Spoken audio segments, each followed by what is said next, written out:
RTGA, mieux qu'une chaîne, un monde. RTGA, mieux qu'une chaîne, un monde.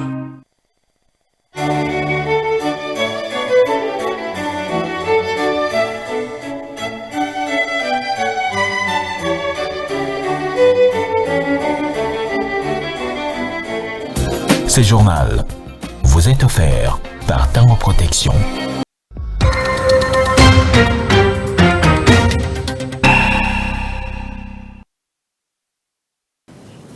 Vous suivez la RTGA en direct depuis Kinshasa. Bienvenue, madame, messieurs, à ces soirs actualités. Voici sans plus tarder le sommaire. Les léopards de la RDC signent un retour triomphal au pays après leur écrasante victoire face aux Super Eagles du Nigeria lors de la finale africaine des barrages mondial 2026 jouée au Maroc, ovationnée depuis l'aéroport d'Ndjili par la population. Les hommes de Sébastien Desabre sont honorés ce lundi par le chef de l'État Félix Tshisekedi qui les attend de pied ferme au stade des Martyrs de la Pentecôte. Un avion en provenance de Kinshasa s'écrase à son atterrissage à l'aéroport de Kolwezi. Destination finale, l'Antonov embarquait une vingtaine de passagers, dont le ministre Louis Watoum et sa délégation sortie indemne. Le ministre des Mines effectuait une mission d'inspection après le décès de 43 heures dans un site minier, mission qui le rend rescapé d'un crash. Aucun bilan ni les causes ne sont révélées jusque-là.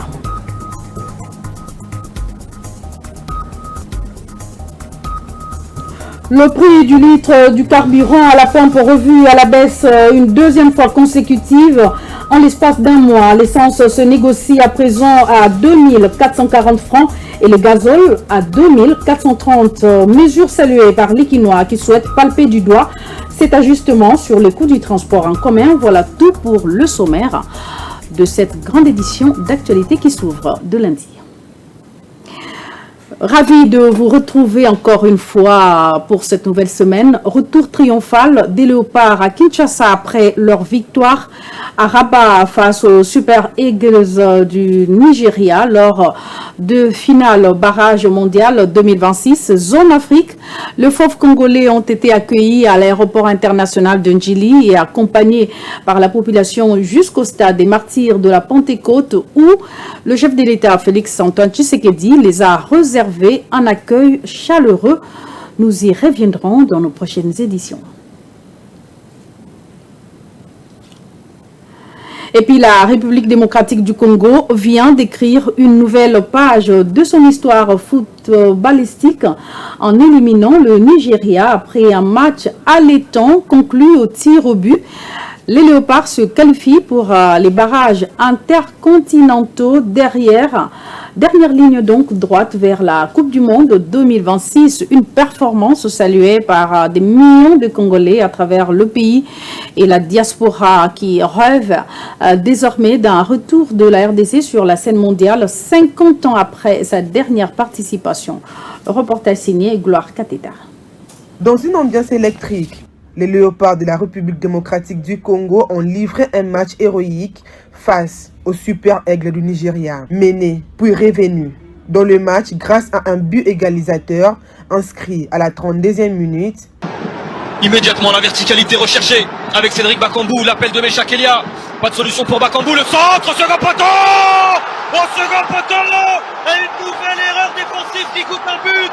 C'est le revenant, Mecha Kelia, il était suspendu lors de la demi-finale et finalement sur la... Les Congolais ont tenu tête à un géant du football africain jusqu'à la séance de tir au but. Portés par Chancel Mbemba Impérial, capitaine de l'équipe, les Léopards ont transformé leur tentative avec sang-froid, propulsant son équipe vers le tour intercontinental, ultime étape avant la Coupe du Monde 2026.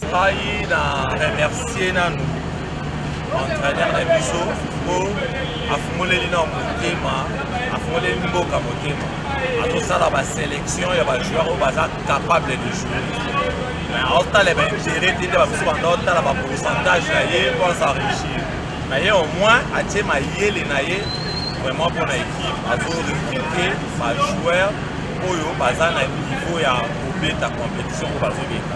Et maintenant, les Léopards connaîtront leurs prochains adversaires ce mercredi. Je suis très ravi, je suis vraiment ravi.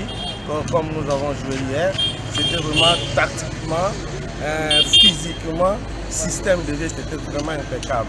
Je suis très ravi, je félicite vraiment l'équipe nationale et puis les capitaines, Chancel Mbemba et puis notre coach Sébastien Tesserre. Je félicite totalement l'équipe nationale parce que nous avons tellement bien joué, nous avons dominé. La deuxième mi-temps, nous avons pris le jeu et puis nous avons conservé très bien, vraiment nous avons bien joué. Je suis très ravi. La rédaction de la radio-télévision du groupe L'Avenir souhaite une bonne suite de continuité dans cette même allure aux Léopards d'aller jusqu'au bout pour aller représenter l'Afrique centrale et les milliers de Congolais partout dans le monde. Et puis dans le lot de messages de soutien aux Léopards de la RDC après la victoire face aux Super Eagles du Nigeria, on note celui de Madame le directeur général adjoint de l'OCC, Office congolais de contrôle, Christelle Mwabilou. Salue avec une profonde émotion le courage, la détermination et l'engagement patriotique des Léopards qui ont su porter haut les couleurs du pays avec la force d'un peuple qui ne renonce jamais. À travers cette victoire, poursuit Christelle Mwabilou, c'est toute la République qui se tient debout, fière et unie. Après 2 journées de discussions, la direction générale de l'Office congolais de contrôle OCC en sigle et les banques syndicales ont signé un protocole d'accord sur l'impact du taux d'échange dans le salaire des agents et cadres de l'Office. Les 2 parties se sont convenues sur un taux pour préserver le pouvoir d'achat des travailleurs en cette période où la monnaie nationale est constante appréciation. Le reportage.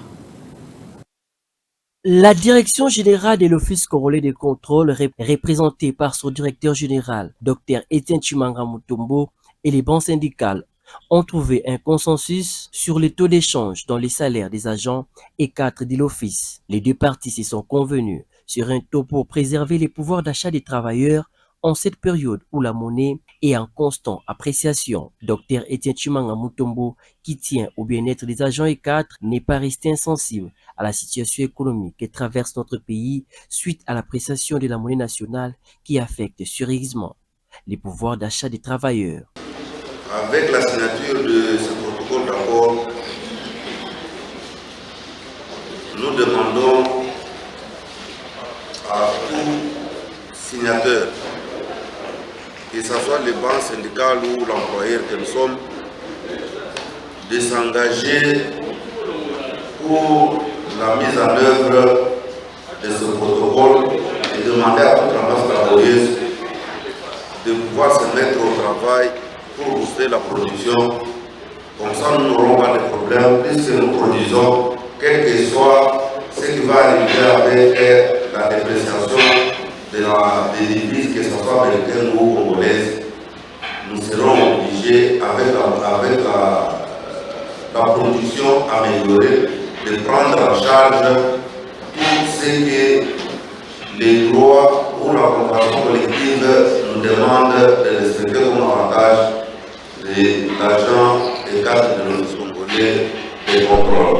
De son côté, le président de la délégation syndicale nationale, Chiro Chiroza, n'a pas manqué de saluer la disponibilité et l'engagement du directeur général, Dr Etienne Chimanga Mutombo, à trouver des solutions durables aux préoccupations sociales des agents. Ce résultat témoigne un esprit de dialogue constructif que nous saluons. Nous restons engagés à poursuivre cette collaboration. La clôture de ces assises est intervenue dans un esprit de franche collaboration et dans une ambiance de convivialité.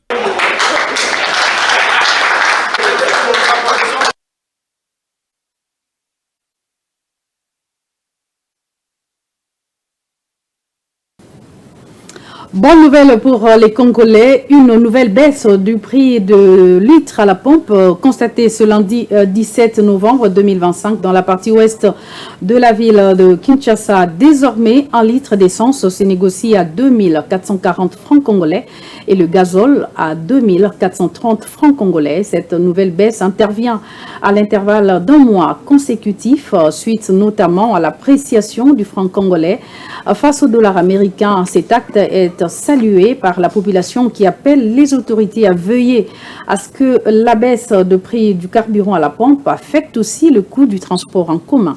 Un reportage de Gloire Kateta. Les prix à la pompe a encore baissé en République démocratique du Congo. Désormais, le titre d'essence passe de 2690 francs congolais à 2440 francs, soit une baisse de 250 francs congolais. Le gazole, quant à lui, chute de 2680 à 2430 francs congolais, enregistrant également une réduction de 250 francs congolais.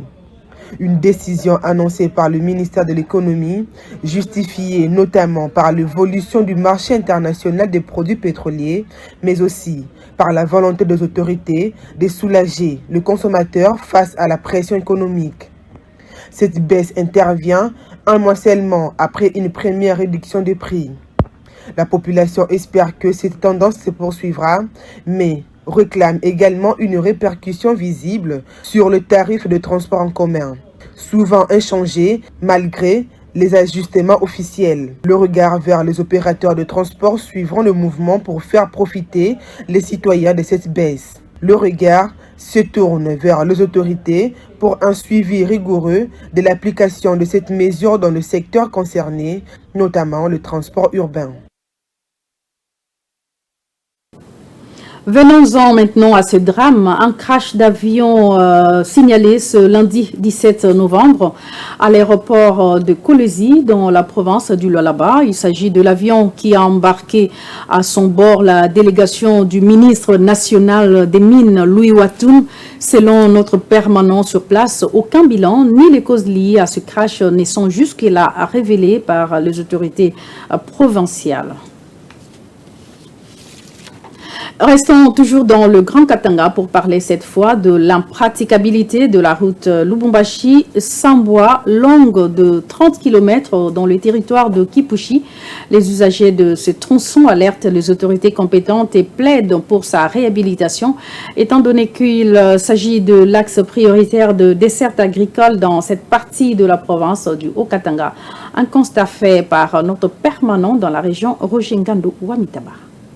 Située dans le territoire de Kipushi, la route Sambwa, au cœur de multiples inquiétudes de la part de villageois de ces villages, ses environs et des autres usagers qui l'empruntent au quotidien suite à son état impraticable, surtout pendant cette période pluvieuse. Longue de 30 km en terre battue, la route Sambwa au sud-est de la ville de Lubumbashi rend la tâche très difficile aux conducteurs des camions, des voitures, des motos et même des vélos. Au lieu de 10 à 15 minutes de route pour atteindre le village Sambwa comme par le passé, c'est au-delà d'une heure que le rêve se réalise, ce qui a un coût sur la consommation même du carburant. Des nids de poules ça et là, pas de canalisation d'eau des pluies, rien d'appréciable sur la route qui mène vers Sambwa. À ces jours, le risque d'enclaver la contrée du centre urbain est réel, à en croire les habitants qui ont requis l'anonymat. En dehors de la partie comprise entre les quartiers Tabakongo et la mission catholique Imakafubu et légèrement au village Kambikila, l'impraticabilité a atteint son paroxysme sur cette trajectoire. Les bénéficiaires de cet axe lancent un SOS à l'endroit des autorités compétentes pour sa réhabilitation, bien que la pluie a déjà signé son retour en alertant ainsi sur cet état de route de desserte agricole pour l'intérêt communautaire. Il est temps d'agir avant que les pires ne soient enregistrés sur les tronçons Lubumbashi-Sambwa.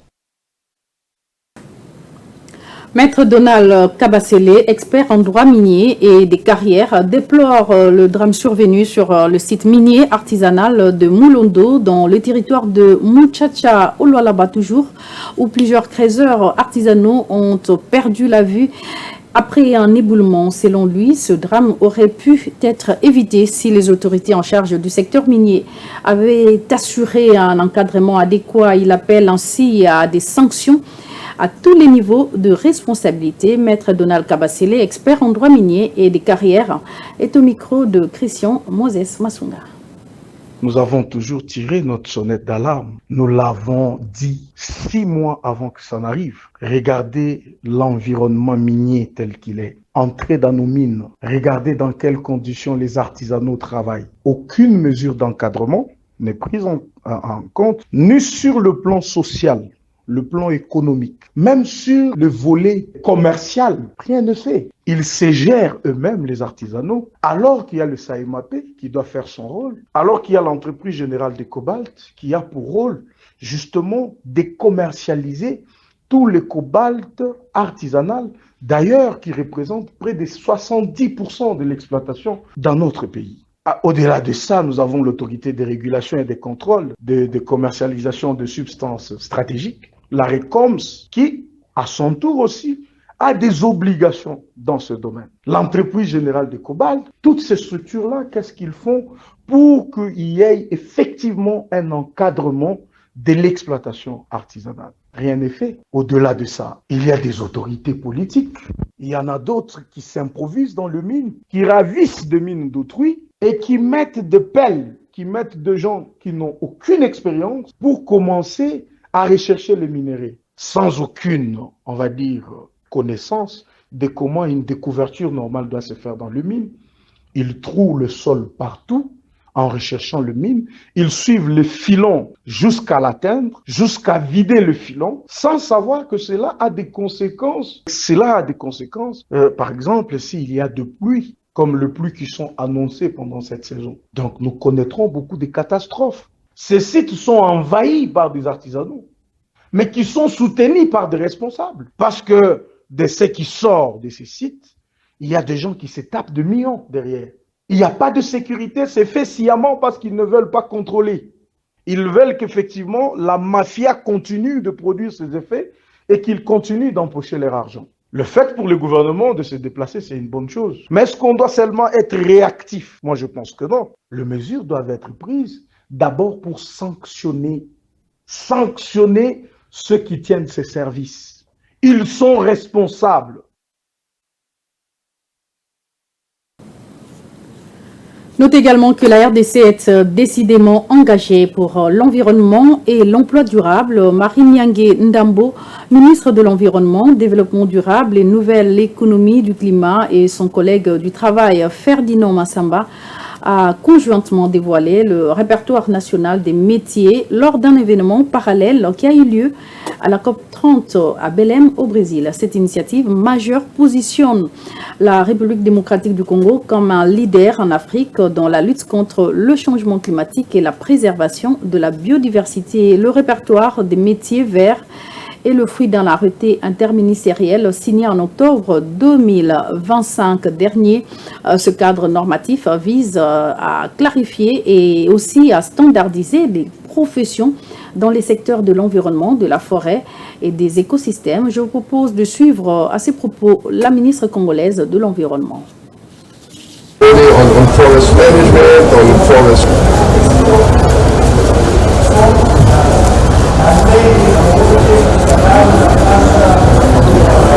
Ce MOU consiste à nous soutenir mutuellement dans la protection de la forêt.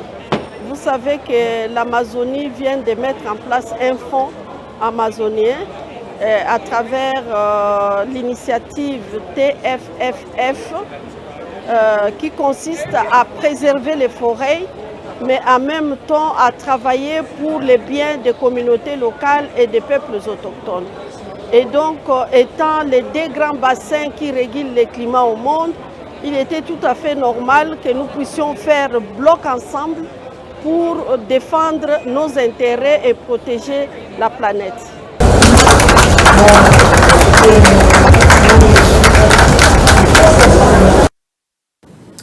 En santé, parlons de la journée mondiale de la prématurité, qui est célébrée chaque année le 17 novembre pour sensibiliser le public aux défis rencontrés par des bébés prématurés et leurs familles. Une mobilisation pour faire rayonner cette journée avec des illuminations des bâtiments en violet, la couleur de la sensibilisation dans des pays occidentaux anglo-saxons. Un symbole fort qui est une paire de chaussettes violettes pour adultes, c'est là, illustre le fait qu'un bébé sur 10 naît prématurément dans le monde. Occasion d'interpeller sur les défis à relever dans la prise en charge de ces nouveau-nés prématurément. Plus de détails avec Tina Masaka. L'humanité célèbre la journée mondiale de la prématurité chaque le 17 novembre de l'année, pour fédérer leurs efforts afin de prévenir les phénomènes de la prématurité et de sensibiliser sur l'importance de la prise en charge des nouveau-nés, nés trop tôt, et de prévenir sur les conséquences et les soutiens nécessaires pour les familles. Cette journée met en lumière des enjeux majeurs, étant donné que plus de 15 millions d'enfants naissent prématurément chaque année, avec 1 million de décès causés par des complications. L'accent est mis sur la nécessité de fournir des soins de qualité pour chaque nouveau-né prématuré et de soutenir les parents. Plus d'un enfant sur 10 naît prématurément dans le monde, soit environ 15 millions chaque année, et par ailleurs, il rencontre également les complications liées à la prématurité qui sont les principales causes des décès chez les enfants de moins de 5 ans, avec près de 900 000 décès en 2019. En fait, aujourd'hui, nous pensons aux prématurés et nous avons parlé particulièrement en ce qui concerne l'autorité de régulation, contrôle, couverture, santé universelle, l'accréditation des établissements de soins. Nous avons des grands défis à relever dans la ville-province de Kinshasa parce que jusqu'à présent, on n'avait que 10 établissements qui organisaient les soins en néonatologie et nous venons de faire un travail pour en ajouter 7 qui vont compléter aux 10 pour faire un total de 17. Parce que pour avoir ces services de néonatologie, il y a des critères qui sont déjà normés par les secteurs santé que nous devons respecter pour organiser ces soins dans un hôpital. La prévention des soins est nécessaire. Environ 75% de ces décès pourraient être évités grâce à des interventions simples et efficaces, sans oublier l'implication des parents dans les soins de leurs enfants prématurés est crucial pour leur développement et le bien-être des familles. Notre rôle, c'est l'amélioration de l'offre de soins et de services de santé. Nous étions dans une démarche de recevabilité, dire ce que nous faisons, nos interventions, et donc l'assistance a été édifiée de nos différentes interventions, notamment en termes d'équipement. Les néonatologies ont bénéficié de beaucoup d'équipements, notamment les couveuses, et autres matériels, mais aussi la disponibilisation en poche de sang de qualité. À l'échelle mondiale, la prématurité est la principale cause de décès chez les enfants de moins de 5 ans. Les inégalités en matière des taux de survie sont considérablement à l'échelle mondiale. Ainsi prend fin ce journal. Retenez ceci pour l'essentiel. Les Léopards de l'RDC signent un retour triomphal au pays après leur écrasante victoire face aux Super Eagles du Nigeria lors de la finale africaine de barrage mondial 2026 joué au Maroc. Ovationnés depuis l'aéroport d'Ndjili par la population, les hommes de Sébastien des Sabres sont honorés ce lundi par le chef de l'État Félix Tshisekedi qui les a accueillis au stade des Martyrs de la Pentecôte. Un avion en provenance de Kinshasa s'écrase à son atterrissage à l'aéroport de Kolwezi, destination finale l'Antonov, embarqué une vingtaine de passagers dont le ministre Louis Watoum et sa délégation sortie indemne. Le ministre de Mines effectuait une mission d'inspection après le décès de 43 heures dans un site minier, mission qui le rend lui-même rescapé d'un crash. Aucun bilan ni des causes connues jusque-là. Enfin, le prix du litre du carburant revu à la baisse une deuxième fois consécutive en l'espace d'un mois. L'essence se négocie à présent à 2440 francs et le gazole à 2430. Mesure saluée par les Quinois qui souhaitent palper du doigt cet ajustement sur le coût du transport en commun. C'était tout pour l'essentiel pour ces journaux qui s'achèvent déjà. Vous êtes nombreux à nous suivre dans le Grand Katanga. Grand merci à vous tous qui avez suivi ce journal avec une attention soutenue. Très bon suite de programme sur nos antennes et à très vite.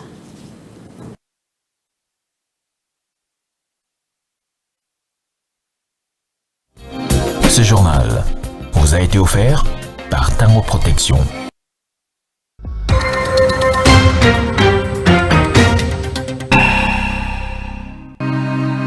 RTGA, mieux qu'une chaîne, un monde.